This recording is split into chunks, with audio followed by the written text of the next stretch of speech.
आधी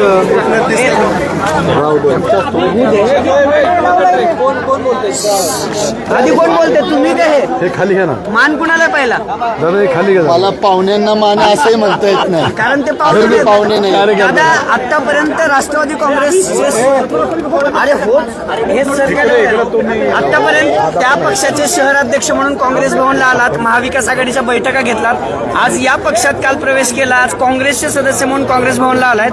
काय भावना आहेत? त्यांनी घरात आणि मनात स्वागत केलंय का? निश्चित स्वागत केलेलं आहे. याच्या अगोदर काँग्रेस भवनमध्ये खूप वेळा येणं झालं.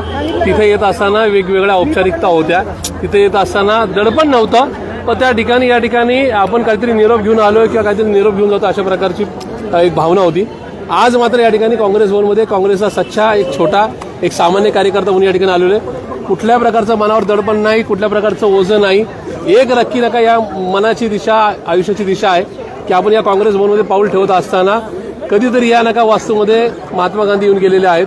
या ठिकाणी गांधी परिवारातला प्रत्येक सदस्य या वास्तूमध्ये येऊन गेलेला आहे. ज्यांनी ज्यांनी या देशाच्या स्वातंत्र्याकरता आणि स्वातंत्र्य टिकून ठेवण्याकरता ज्यांनी गोळ्या झेलल्या, आपल्या आयुष्याचं बलिदान केलं, ते या वास्तूमध्ये येऊन गेले. त्याच्यामुळे इथे येत असताना या पक्षाबरोबर काल सहभागी झालोय. याच पक्षाबरोबर आपल्या आयुष्याचा समाजकारणाचा आणि राजकारणाचा शेवटचा दिवस व्यतीत करायचा हा एकूणच ध्येय घेऊन या ठिकाणी आलेले आहे. आणि या सगळ्यांनी आणि राज्यातल्या देशातल्या सगळ्या वरिष्ठांनी मला स्वीकारलंय. मनापासून या ठिकाणी आपुलकीने स्वागत केलं, त्याबद्दल सुद्धा त्यांचे मनापासून आभार मानतो. दादा, ज्या कारणासाठी तुम्ही राष्ट्रवादीतून बाहेर पडलेला होता, काय करताय तुम्ही? पहिल्यांदा तर हा निर्णय घ्यावं लागला असं नाही वाटत? काही निर्णय हे माझ्या इफ अँड बटवर होत नाहीत. माझ्या मनासारखं झालं तर असं, माझ्या मनासारखं झालं तर तसं होत नाही. आपण जेव्हा शाहू फुले आंबेडकरांची विचारधारा, नेहरू गांधीजींच्या विचाराची विचारधारा ज्यावेळेस म्हणतो, त्यावेळेस मात्र या ठिकाणी जर तरला फार नका शक्यता न ठेवता या ठिकाणी निर्णय घ्यायचे असतात. त्याप्रमाणे मी निर्णय घेतला. संविधानावर प्रेम करणारे मी कार्यकर्ता आहे, त्यामुळे तो निर्णय घेत असताना काँग्रेसमध्येच जायचं हा निर्णय ठरलेला होता. त्या निर्णयाप्रमाणे आज इथं आल्यानंतर समोर काय झालंय याच्यावर फार काय त्या ठिकाणी चर्चा किंवा त्या ठिकाणी कुठल्या प्रकारचा नका पश्चाताप किंवा कुठल्या प्रकारचं दुःखाची भावना न बाळगता मी काँग्रेसमध्ये आलेलो आहे. समोरच्या पक्षांनी काय करावं हा त्यांचा विषय. काँग्रेस पक्षाच्या नेतृत्वाने उद्या आघाडीच्या संदर्भात तिकीट वाटपाच्यामध्ये जो काही निर्णय घेण्याचा नका ठरवला असेल त्याप्रमाणे त्याचं पालन करून मी निश्चित पुढे जाईल. दादा तुम्हाला वाटणी केली, नशिबी सासू झाली? बिलकुल नाही, सासू सासऱ्याचा विषयच नाही. या ठिकाणी हा विचारधारेचा एक अथांग सागर आहे. आणि मला असं वाटतं की 135 वर्षामध्ये ज्या काँग्रेसने खूप खास कळगे सहन केले, पण काँग्रेस कायम वादळ वाऱ्यात टिकून राहिली, त्या काँग्रेसबरोबर मी आलेलो आहे. त्याच्यामुळे सासू सासऱ्या हा विषयच नाही. मी काँग्रेसच्या प्रत्येक निर्णयामध्ये सहभागी राहील किंवा त्या निर्णयाच्या बरोबर मी ठाम या ठिकाणी तो निर्णय स्वीकारेल. असा आहे भागामध्ये राष्ट्रवादी जागा आहे त्या काल त्या 2 जागा या आमच्याच आहेत. तुम्ही नगरसेवक त्या जागा असं आहे, ज्यावेळेस मी काँग्रेस पक्षाचा एक सामान्य कार्यकर्ता म्हणून इथं उभा राहिलेलो आहे, तर उद्या काँग्रेस पक्षाने मला जर सांगितलं की प्रशांत जगताप तुम्हाला महापालिकेची निवडणूक लढवायची की नाही या संदर्भामध्ये आमचं म्हणणं ऐकून घ्या, काँग्रेस पक्षाचं मी नक्की ऐकेल. मी काय काँग्रेस पक्ष मला कॉर्पोरेशनचं तिकीट देतोय किंवा इतर काहीतरी नका या ठिकाणी आमिष दाखवतोय म्हणून बिलकुल आलेलं नाही. काँग्रेस आमिष दाखवणारा पक्ष नाही आणि काँग्रेस कुणाचं राजकीय अस्तित्व संपवणाराही पक्ष नाही, असं माझं ठामपणे स्पष्ट मत आहे. असं वाटतं का राष्ट्रवादीकडनं तुम्हाला कोणीच पकडलं जातं असं वाटतं? बिलकुल नाही, बिलकुल नाही. असं आहे, एखादा कार्यकर्ता ज्यावेळेस विचारधारेवर चालत असतो त्यावेळेस त्याला कुठलाच राजकीय पक्ष कोंडीत पकडत नाही. अशा कोंडीत पकडण्याचे किती प्रसंग जरी आले तरी छत्रपती शिवाजी महाराजांचे मावळे आम्ही आहोत.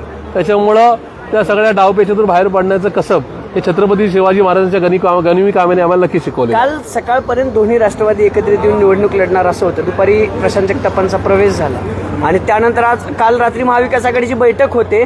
त्यानंतर आज सकाळी परत म्हटलं जातं की आता महाविकास आघाडी म्हणूनच लढू, म्हणजे त्यांच्या नेत्यांचे बाईट्स आहेत ऑन रेकॉर्ड. काय वाटते तुम्हाला आता महाविकास आघाडी म्हणून लढताना? एखाद्या कुटुंबात आपण 26.5 वर्ष राहिल्यानंतर त्या कुटुंबाच्या चौकटीतून बाहेर पडल्यानंतर किंवा उमऱ्यातून बाहेर पडल्यानंतर त्या घरावर या ठिकाणी शेण फेकू नये किंवा त्या घरावर कुठे चिखलफेक करू नये असं माझ्या सरकारला वाटतं. शेवटी तो एक मोठा राजकीय पक्ष आहे. त्या पक्षाने काय निर्णय घ्यावा त्यांचा विषय आहे. मला त्या पक्षाच्या संदर्भात किंवा नका एकूणच कुठल्याही त्या पुढच्या पक्षाच्या प्रवासासंदर्भात मला कुठल्या प्रकारचं भाष्य आज नाही आणि पुढे उद्या सुद्धा करायचं. दादा तुमच्याकडे एक वही आहे असं म्हटलं जाते. त्यांनी सांगितलं की प्रशांत दादाकडे एक अभ्यासाची वही आहे. ती वही आहे आणि तुम्ही एक मिनिट बाबा सर एक मिनिट वही तुमच्याकडे कुठली वही आहे? बिलकुल ट्रॅप नव्हता. ट्रॅप असल तो कुणासाठी तरी होता आणि हा असा ट्रॅप होऊ शकतो अशा प्रकारचं माझं भाष्य होतं. अशा प्रकारचा अंदाज मी वर्तवलेला होता आणि मे बी तशा प्रकारे घडत गेलं. पण मला असं वाटतं की माझ्याकडे वही कुठली नाही. असलं तर संविधानाचं पुस्तक नक्की आहे. वहीचं काय झालं? वही नाही असं आहे, राजकीय जीवनामध्ये सगळ्याच गोष्टी बोलायच्या नसतात. काही गोष्टी या ठिकाणी काळाच्या ओघामध्ये जनता जनार्दन आणि राजकारणाच्या काही घटना ह्या त्या ठिकाणी त्या निश्चित त्या अधोरेखित करून जातात. पण मला असं वाटतं, मी पुन्हा एकदा माझी आपल्याला विनंती आहे की या माझे जुने पक्षप्रमुख त्याचबरोबर माझ्या जुन्या पक्षाबद्दल कुठलाच प्रश्न विचारून मला आणि त्या पक्षाला आमने सामने बिलकुल करू नये. कारण की त्या पक्षाच्या संदर्भात ज्यांनी मला संधी दिली तो माझा पक्ष होता. त्याच्यामुळे आज इथं बाहेर पडत असताना उद्याचा माझा राजकीय प्रवास किंवा माझा सामाजिक प्रवास कसा असेल या अनुषंगाने बाहेर पडतो. उद्याचं विचार एक मिनिट राजा. उद्याचं विचारत असताना तुम्ही एक होमवर्क केलाय एक मिनिट ताई क्लासमध्ये होमवर्क जो केला तो होमवर्क अख्खा त्या वहीत लिहून ठेवला आणि तुम्ही ती वही देत नाहीयेत असं त्यांचं म्हणणं आहे. काय लिहिलंय त्याच्यातून वही का देत नाहीयेत? असं मी पहिल्यांदाच ऐकतोय. असल्या प्रकारची कुठली वही नसते. मी पुन्हा एकदा सांगतो, प्रत्येक पक्षाच्या राजकीय कार्यकर्त्यांनी आणि सामाजिक कार्यकर्त्यांनी काही नका सिद्धांत घेऊन बाहेर नका राजकीय जीवनामध्ये वावरलं पाहिजे. आणि त्या सिद्धांताचं पुस्तक माझ्याकडं संविधान म्हणून आहे आणि ते संविधान मला आयडियोलॉजी घेऊन आले का काय डिमांड घेऊन आले दादा?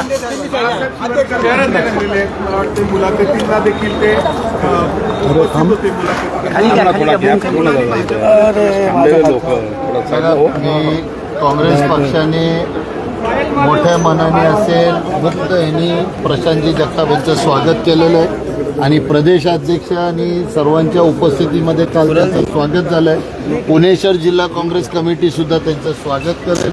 या काँग्रेस वास्तूच्या आम्ही आतच असताना आम्ही काही गोष्टी महतीसुद्धा सांगितल्यात आणि मला वाटतं त्यांनी खूप मोठेपणा दाखवलेला आहे. या पक्षातनं अनेक जण आपण पक्षांतर करताना पाहिल्यात. पक्षातनं निघत असताना पक्षावर आणि कुणावर ना कुणाला तरी टीका करणे किंवा कुणाला तरी कारणीभूत ठरणे करून आपण बाहेर पडतो. त्यांनी असं कुठलीही गोष्ट केली नाही.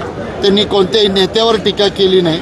त्यांना जे काही मत आवडलं नाही आणि शेवटी तो सुद्धा एक बहीण भावाचा विषय होता. तो एक जिव्हाळ्याचा विषय होता. त्यांनी त्यांचा मान राखलाय. मला त्यांचंच कौतुक करूशी वाटतं. ते इथं असताना काँग्रेस पक्षामध्ये निश्चितच बळकटी प्राप्त होईल. आता तुम्ही कौतुक करताय पण तुम्ही म्हणले होते की फक्त आयडियोलॉजी घेऊनच असं म्हणतायत. बाळासाहेब शिवरकर यांच्या मुलाने भाजपमध्ये प्रवेश केला आहे. बाळासाहेब शिवरकर आपले एक नेते आहे, काँग्रेसचे ज्येष्ठ नेते. बाळासाहेब शिवरकरांनी कुठेही प्रवेश केला नाही. त्यांच्या मुलांनी अभिजित शिवरकरांनी जो राजीनामा दिलाय आता तो कोणत्या ह्याच्यातने दिला पण मला बाळासाहेबांचं प्रेम बाळासाहेबांची निष्ठा ह्या पक्षावरची माहिती आहे. निश्चितच 2 दिवसामध्ये त्यांची राग शांत झाला की ते परत या पक्षामध्ये पूर्णपणे सक्रिय होतील. काँग्रेस सोबत आणि मबियासोबत येण्याचा प्रस्ताव ठेवलेला आहे, तशी त्यांची भूमिका आहे. तर आपली मबिया म्हणून काय भूमिका असणार आहे आणि किती जागा आपण सोडण्याची तयारी दाखवणार आहात? मी आपल्याला कालही सांगितलं की काँग्रेस पक्ष, राष्ट्रवादी काँग्रेस पक्ष आणि उभाटा महाविकास आघाडीमध्ये हे 3 पक्ष होते, आहे आणि राहतील. याच सगळ्या गोष्टींसाठी आपण परत मला तिन्ही पक्षांना सन्मानपूर्वक जागा प्राप्त होतील. तिघांची सुद्धा तेवढीच ताकद या पक्षामध्ये आहे की मोना आता प्रशांत जगताप आल्यामुळे थोडं आमचं पारडं जड झालं असेल तेही बोलून आम्ही थोडेफार जागा त्यांच्याकडनं जास्त मागूयात. बरं पण आता ते तुम्ही म्हणले होते की काय आयडियोलॉजी घेऊन कोणताही डिमांड ठेवू नका. ठेवलं का काय? अरे काय पण यादी किती दिली तुमच्याकडे? कुणी किती दिली?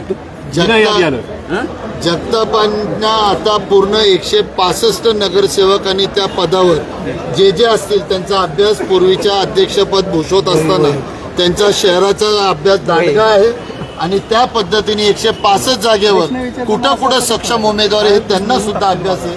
म्हणून आमच्या निवड समिती असेल, पार्लमेंटरी बोर्डमध्ये असेल, निश्चितच त्या प्रत्येक सीटवर ते त्यांचा सल्ला, त्यांचं मत आणि निवडून येणारी क्रायटेरियाच्या उमेदवाराचं ते सूचना करतील. वही दिले का काय? वही दिले का वही? एकमेकाला सल्ले दिले होते येताना तर काय झालं का बोलणं? सलग मी डायरी ह्यांच्याकडनं सारखं ऐकतोय. मी एक डायरी लाल डायरी डॉन पिक्चर बघताना ऐकली होती. त्याच्यानंतर कोणतीही डायरी नाही. राजकारणामध्ये डायरी इथं असावं लागते. कोणतीही लिहून ठेवून तुम्हाला 41 प्रभागामध्ये करता येत नाही. आणि जेवढं मला त्यांच्या महापौर असताना डायऱ्या माहिती आहेत, त्यांना 41 प्रभागाची पूर्ण पाठांतर आहे. त्यांना डायरी ठेवायची आवश्यकता नाही. तुम्ही स्वागताच्या भाषणामध्ये तुम्ही स्वागताच्या भाषणामध्ये देखील प्रेमाची टोले दिले का? पहिले सुरुवातीला जो कोणी येतो तो म्हणतो का नाही आम्हाला कोणतंच पद हवं नसतं? मी जरी 1-2 टर्मचा त्यांचा सिनियर असलो तरी ते माझे महापौर राहिले आणि महापौर असताना त्यांच्या कामाची पद्धत मी पाहिली, माझ्या कामाची पद्धत पाहिली. आमचा मिश्किलपणा त्याही वेळेला होता, आजही आहे. मी परत एकदा सांगतो, त्यांचे इंटरेस्ट या काँग्रेस पक्षामध्ये असणाऱ्या कुणाबरोबरही कॉन्फ्लिक्टमध्ये होत नाहीत.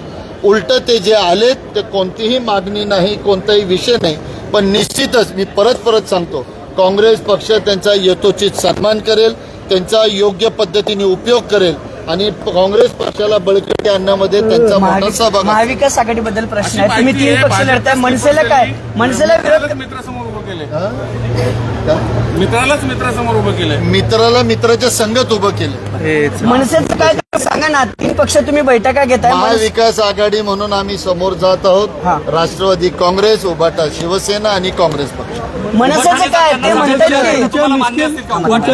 टिप्पणीची सवय पूर्वीपासून 20 मनसेचं आता मनसेचं काय झालं? मनसेला सोबत घेणार का? उभाटा मनसे युती होते, त्यांनी जाहीर केलेले. उभाटाने त्यांना मनसे जागा दिल्या मी परत आपल्याला खुलासा करू इच्छितो की पूर्वी सुद्धा ज्या वेळेला प्रशांत जगताप राष्ट्रवादीचे अध्यक्ष होते, त्याही वेळेला महाविकास आघाडी जी होती तीच महाविकास आघाडी आजही आहे. मी 3 वेळा सांगितलं, परत चौथ्यांदा आणि शेवटचं सांगतो आपल्याला, काँग्रेस, उभाटा आणि राष्ट्रवादी पवार साहेबांची हीच महाविकास आघाडी असेल. मनसेचं काय असणार? जर सेनेनी मनसेला घेतलं, त्यांना काही सल्ला मसरत मार्गदर्शन काय करणार की नाही? जाहीर केले तुम्ही काल. तुम्ही मिश्किलपणे विचारता म्हणून मिश्किलपणे सांगतो, प्रशांत जगताप सल्ल्याच्या खूप पुढचे आहेत. म्हणून लक्षात घ्या, ते तयारीतले खेळाडू आहेत आणि जे त्या चॅलेंजच्या तालमीत वाढलेत ना, त्यांना असं म्हणायचं की बिगर तेल लावलेला पैलवान, तर ते गुण ह्यांच्यामध्ये पण आहेत भरपूर. म्हणून त्याची काळजी नसावी. त्याचा उपयोग काँग्रेस पक्ष करून घे. दादा मनसेबद्दल सांगा. जर मनसे तुम्हाला उभाटाच्या तिकिटावरती जर उभाटाच्या जागेवरती जर मनसे लढत असेल तर तुमची भूमिका असेल का? मी परत सांगतो, महाविकास आघाडी. ठीक आहे. थँक्यू. धन्यवाद.